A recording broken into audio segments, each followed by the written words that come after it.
చిన్న ఏంటన్నా దీన్ని లేపి నెత్తి మీద పెట్టరా. నీకు చిన్నది నాకు పెద్దదనా? అయ్య బాబాయ్ నీ మోయలేను. మోయలేవా?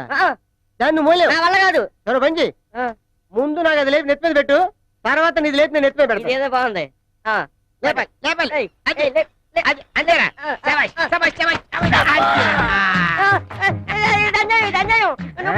మోయలేవా? మోయలేదట.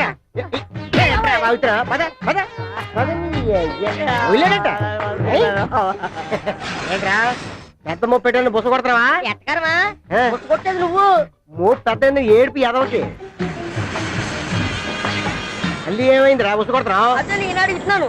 చూడు ముంగిసిన అలా బుస బుస కొడతావేంటి నువ్వు? అన్నా పావేట్రా నచ్చిన పండు. నీ మొన్న బావన్నా అలాగే ఉండారు. కింద పడేస్తే కాని చేత బాబు.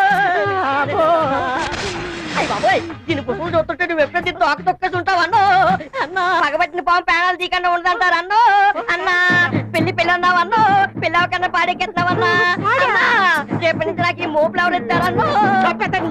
అన్నా నీ శవ నన్నాల శవంలా కాకుండా గంధం చెక్కలు దొరకపోయినా కానీ చేకి చెక్కలతో కాలుతానన్నా. అన్నా ఊరంతా పిలిచి నీ పెళ్ళని చికెన్ బిర్యానీతో పిలిచి భయపడి చదువుతుంటే బిర్యానీ ఎట్టా?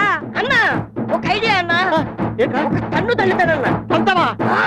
అరే దీని కాటు కదా, నీ తన్నే పట్టరు. తన్ను చూస్తాను. అరే ముందు వెనక్తాను. తన్నే